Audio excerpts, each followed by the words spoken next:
Hello and welcome to a special edition of the Inside Tack, coming to you here from Halifax, Canada in the SailGP Tech site. In just a few weeks' time, the Rolex SailGP Championship will be returning to the UK for one of the most hotly anticipated events on the calendar. The Emirates Great Britain Sail Grand Prix in Portsmouth is set to be an incredible homecoming for the current reigning champions, Emirates Great Britain. And joining us today are two people who know how to turn pressure into performance.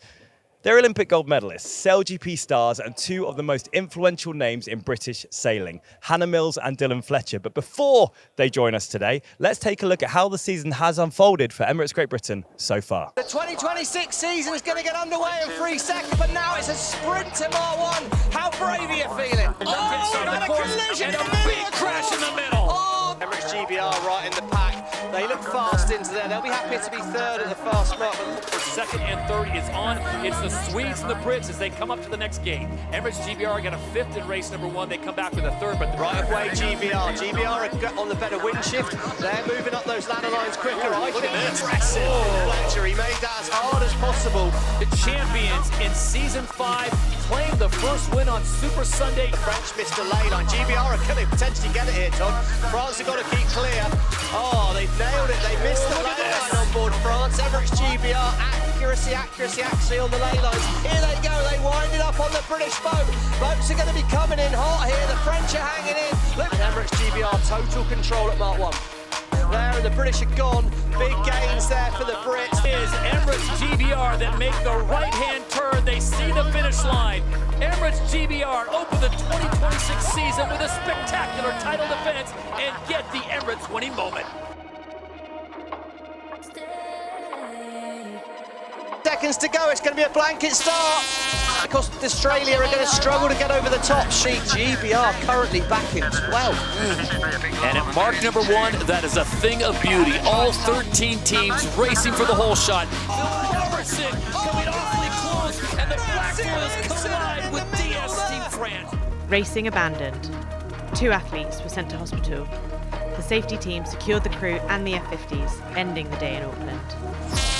Oh, what a start! As they make the turn at mark number 1, Emirates GBR finds himself underneath the German. At the top of the course with no more manoeuvres. If Fletcher's judged this right, he's hooked him. He managed to slow the boat enough and hold North Star outside. Match race manoeuvre there by Fletcher. Very aggressive. What a start by Fletcher, and he's at full speed there. And this may be just enough points to put them into the event final. 45 kilometres an hour. It's windy. Spain's got them all trapped at the top. What a start here by the Spanish. Everyone driving these boats is an Olympic gold medalist. Everyone driving these boats is a SailGP champion. This is the best of the best. GBR did stick that manoeuvre. Good comeback for the British.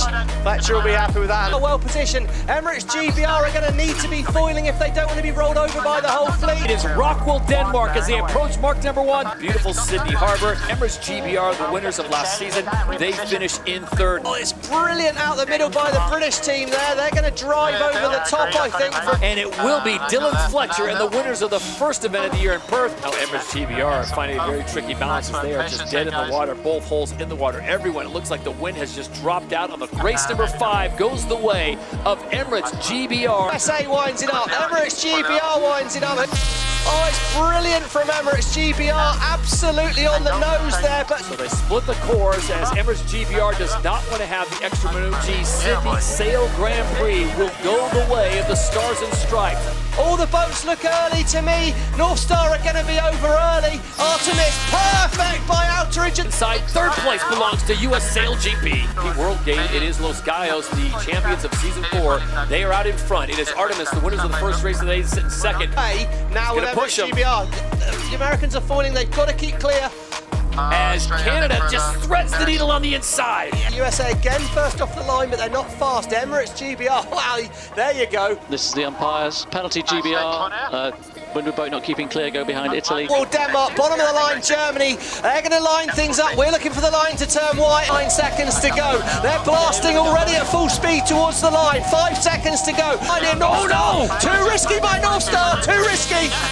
Right in the pack, there's such a tight racetrack. They're going wide now. It's a pure boat speed race. Oh, here comes Spain. Good heavens. Spain have the right of way. Emirates GBR must keep clear of the Spanish. Right now, here we go. 4 seconds to go. Watch for the line to turn white. Boatine looks perfect. That's the whole shot with the Bonds Flying Ruse in second. Here comes Giles Scott and North Star Canada and Los Gallos Spain on the outside. Denmark winds it up, France winds it up. We're looking for the line to turn white. Who's got it right? Oh, Emirates GBR, beautiful. Big gain for the British here. Race number 1 in New York City goes the way of Emirates GBR. And the British, they're overtaking folks easily there on that bottom mark round. Emirates GBR up to 6, big gain. And we've had a big pile up. Collision! Oh, that's 3 Big boats. collision! Oh, the Bonds Flying Rue crossed the line first. Brilliant start by Slingsby, but tactically the advantage with Scott. GBR's poker face was pretty good there. He split at the last moment. It was too late for the Bonds Flying Rue to be able to cover that off. Oh, that's a big moment. It's all going to depend on if they can make the next gate. So here we go. It's Emirates GBR. They will opt for that right-hand side. The Bonds Flying Ruse yield at first place. Looks like a big angle change. Look at that big wind shift on the Australians. They're sailing nearly straight up the ladders. Dylan Fletcher, the first one to turn away. These are the 2 heavyweights in Season 6. Can Tom Slingsby get it done? It's going to come down to this last maneuver. Praise all the... He's not allowed to do that. Oh, that'll be a protest. He's forced the issue there. Oh, this is going to go to the umpires. Oh, my. This is all about how Craig Mitchell saw those 2 incidents. And the Emirates winning moment for the time being goes the way of the Bonds Flying Ruse.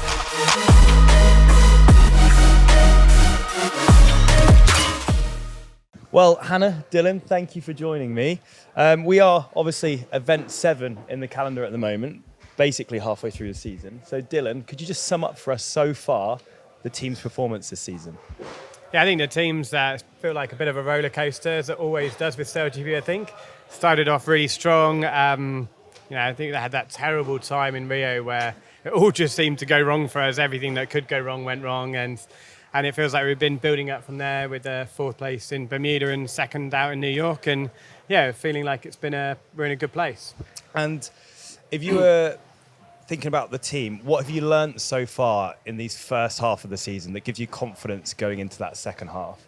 I think there's been plenty of learning around the configuration and how to sail the boats. We've been sailing some of the big rig, for example, uprange, some of the other parts of the configurations downrange, and I think also just as a team, how we gel as a team and work together. The other part is the starting has changed.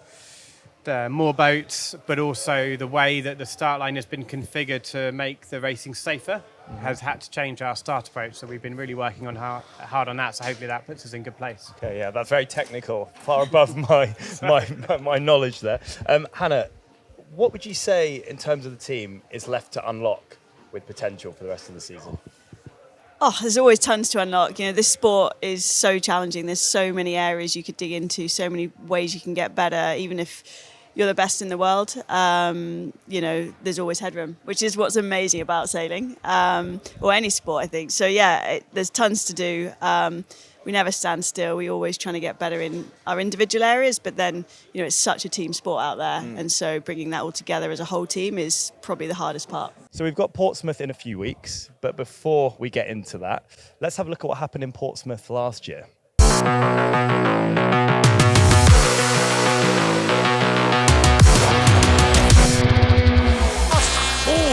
Brilliant from Dylan Fletcher and Emirates Great Britain. He's going to lead at Mark 1 from here in New Zealand. Well, they're going to be on the outside. The manoeuvre coming for Emirates Great Britain.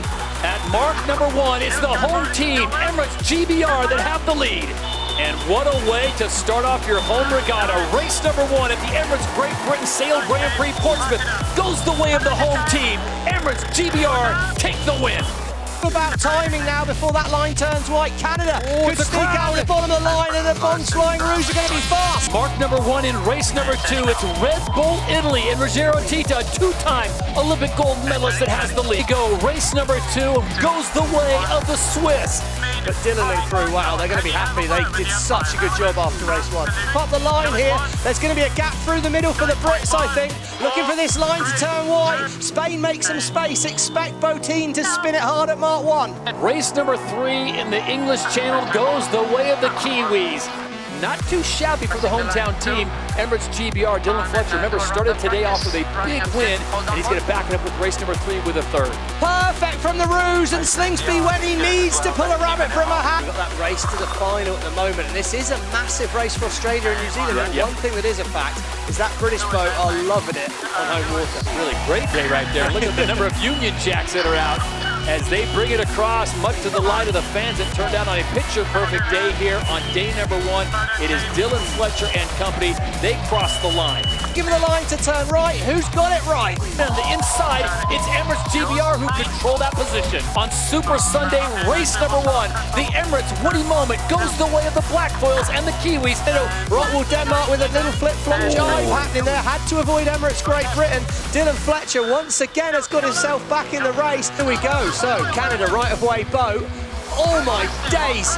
Whoa, look at that unbelievable. Second race on Super Sunday. We missed them yesterday, but they reintroduced themselves to the fans here. And the Emirates winning moment goes the way of Team France. Britain team here, turn the boat towards the line. Swiss are coming in fast. New Zealand are going to be slow. It's all about timing now. How's your timing, Seb Snyder at the bottom of the line? Line goes wide, and he's absolutely nailed that on board the Swiss boat. The Kiwis were late, and the British team are going to struggle to get over the top from here. Making a meal of it, they've gone way wide. The Blackfoils are going to be right back in this here. Got another split, Lisa. We're going to ask you to make the call again. Which way do you like out of this top markers? New Zealand lead at gate 3. And it is Emirates GBR trying to track down the Blackfoils and Pete Burling. Hey, Burling needs to stick this. Here we go, big moment. Comfy ahead for me there, clear cross, that was well judged, but my lord, that was brave. Great one-on-one match race here, but massive gain on the right turn, a lot less distance sailed for the Blackfoils here. We're hearing the Swiss are out, so it's a straight fight. Can Emirates Great Britain give the home fans something to cheer? Bringing Portsmouth, it will be the Kiwis, the Blackfoils. It is your Emirates Woody moment. Shot that is, great result for Emirates Great Britain, but yeah, amazing race, just clinical from the Blackfoils. What do you think extra comes with a home event in terms of the pressure and expectation on the team? Does that have an impact at all? Yeah, it definitely does, actually. Like Dylan and I remember last year in Portsmouth, we both sort of had lots of chats about how it just felt different. You know, we've got all our friends and family there. The whole sailing community in the UK in particular came out to support us. And God, yeah, you just want to put on a good show and try and get into that final and give everyone something to cheer about. So yeah, it definitely adds a different sort of vibe to the event. And you've both raced around the world in various locations, Olympic Games, the lot. How does racing in front of a home British crowd compare? Oh, it's unbelievable being in front of a home crowd. And I remember back in season 1 being there in London when the whole thing launched and Russell had his vision with Larry, and to then be in Portsmouth last year and just see this entire grandstand filled with British fans. It was quite incredible and something I never thought I'd see.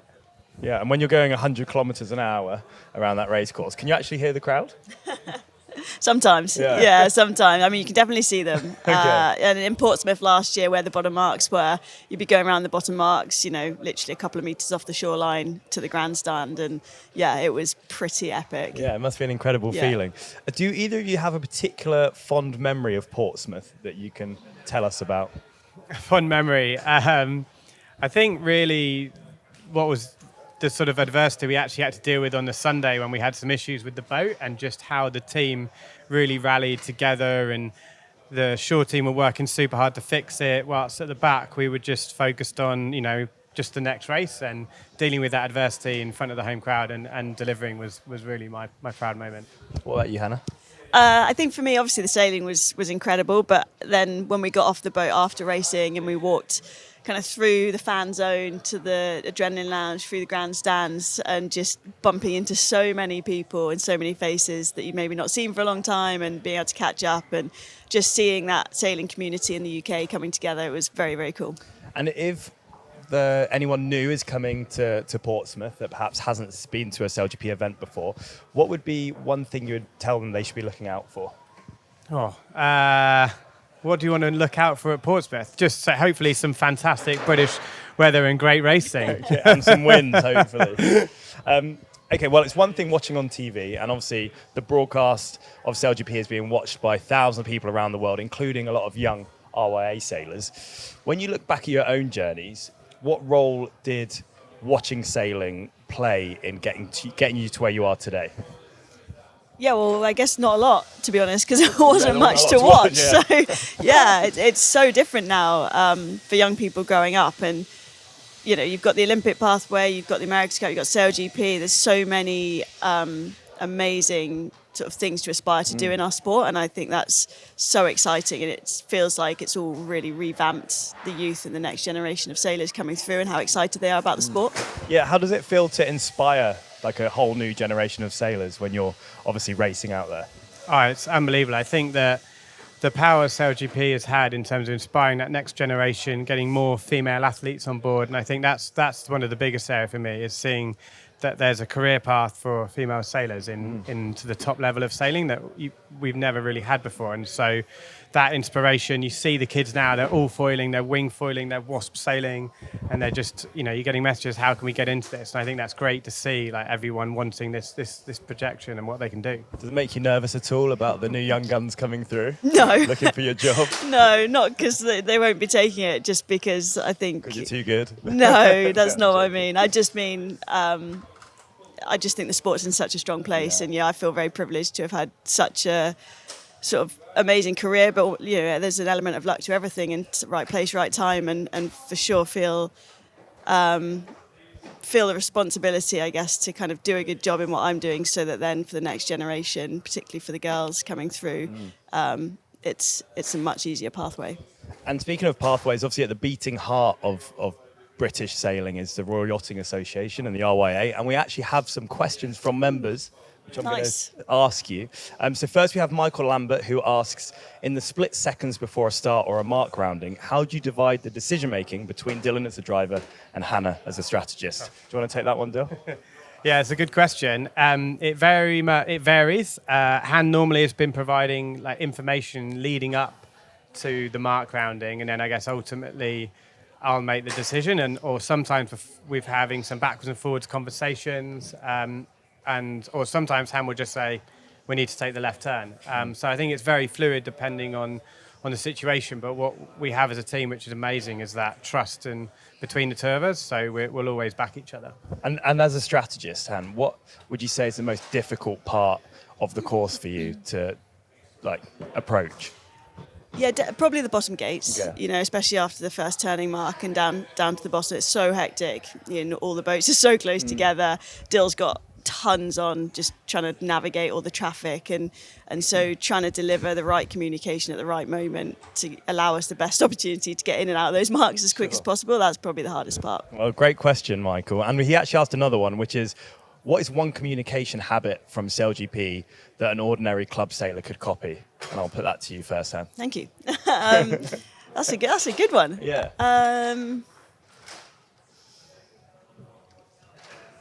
I think it is. It's just a really hard question to answer. You got any ideas, Dill? Yeah. What could you take from competitive SailGP sailing that you can apply at a club level, do you think? I think the main one for me is just not that we always do it, but trying to remain calm and level under high pressure, and when mistakes happen, and inevitably in SailGP with limited training time, there's lots of mistakes that happen in sailing the boat, and just moving on to the next right thing, not being wound up about that. I think that's the most important thing that maybe could transfer over. That's great advice. That's really good advice. James Young is another RYA member who asks, are your race strategy decisions based more around experience or instinct or data? I would say more around experience and instinct. Okay. You're using the data a lot to back up those sort of instincts and experiences, but ultimately, the more you've seen, the more you've been there, and being able to recall on those things happening, I think the more likely you are to get the decision right the next time. So, yeah, for me, I think it's that. And obviously, on the F50s, Dylan, you've got like a screen on the boat. How much of that, how much do you use that, and how is it of use at all in terms of data and analysis? Yeah, the wing screen, I guess, really provides us with how we're sailing the yacht as its sort of primary basis in terms of the boat speeds, the true wind angle, in terms of it compared to a traditional boat, the telltales always fly. So trying to work out the angle to wind is a little bit harder, and so it's really important from that side. And then we have the sort of the course diagram, which gives us a rough idea of the route around the racecourse and options. But again, as Hannah says, that is a guide, and then we're still, I guess, using our traditional instincts of what we can see on the water to ultimately make the decisions. Okay, it's interesting. I actually just love finding out this information myself. Patricia Kelly asks, what pre-race rituals or superstitions do you follow, and where did they come from? Who has the craziest superstitions here? I've worked very hard to not have any. Okay. Because then you don't want to get into a situation where if you've not had time or you can't do it or whatever, you don't want to mess with your routine. So yeah, I've always made sure that I don't bank on anything too hard. Okay. What about you, Dill? Yeah, I'm the same. Like actively try and not have any. And I think I remember when I was a kid, I would be like, I need to put my cover on in this order or something. And I was like, and then as I got older, I was like, this isn't okay. This is not good. I need to get rid of It's a slippery all slope. superstitions. Yeah, I need to get rid of them. Does anyone on the team have one? Oh, it's a good question. I don't know. I feel like Neil probably has one. Is that because he's Scottish? Yeah. Maybe, no comment. Claire Kristen asks, how many hours practice on the race area do you get before racing starts? Maybe 10 minutes. Yeah, That was yesterday, wasn't No, it? not a lot. Yeah, yesterday we had about 10 minutes. There was obviously not a lot, basically. Yeah, it's usually somewhere between 40 minutes and an hour if we're lucky. Okay. Well, yeah, I mean, it's interesting. Like, once you get out there, you get a sense of the course. Every course is unique. You get a sense of the conditions as well, I guess. What about being here in Halifax has been tricky? What's difficult in Halifax is very changeable forecast, very changeable conditions. You can sort of nitpick looking at all the different forecasts, but actually you just need to look at wind. And you saw, we've seen that a lot here. That's what's hard. Very changeable. Okay, and the last question from Anastasia Mattingly, who asks, if you could go back in time and sail on any historic ship or vessel, which one would you choose and why? God. And I'll extend that question to be any class of boat, if you could go back. I would love to have done the Volvo Ocean Race on the 70s. That looked, that was always a dream of mine. Yeah, it seems like now that with the Amoccas that you don't get the same water in your face, crazy kind of stuff going on. What about you? I don't know. No? I got nothing. Nothing. Nothing. Yeah. Or also an old team, go and do, try and break the Jules Verne. That's. Okay. Dylan's got lots of things to Yeah, do. I just don't want to go after offshore. SailGP. I'm like, nah. I don't want any of those I've things. never done it, so I've got very tinted glasses. Yeah, that's true. Maybe go Well, stay Anastasia, overnight. make sure you let us know what you were thinking Yeah. in the comments below. So finally, Emirates Great Britain has a new fan community called The Fleet, and they have already purchased 2,000 tickets to the Emirates Great Britain Sail Grand Prix in Portsmouth. When British fans arrive in Portsmouth this July, what can they expect from you guys? Oh, it's a good one. What can they expect? Well, hopefully we come out firing. We've had some training, and we'll get some fantastic British weather with great winds, just like last year. And we'll be putting the hardest work in we can to try and deliver a top result there. And Hannah, what's your message for the RYA members and the Fleet members watching this? Oh, I think for any sports team or person, the fans are what makes it really special. And so, just a massive thank you for getting behind us. And we just look forward to coming to our home event and hopefully performing in front of you. Amazing. Well, thank you for sending in your questions to the RYA members, and thank you, Dylan, and thank you, Hannah. I just looked the complete opposite direction there. Thank you, Dylan, and thank you, Hannah, for joining us. And thank you for watching this special Inside Tack episode from here in Halifax, Canada. We'll see you in Portsmouth for what promises to be an incredible event. And if you need to pick up your tickets and you haven't purchased them yet, then you can head to sailgp.com/Portsmouth, where you can find them. We'll see you next time.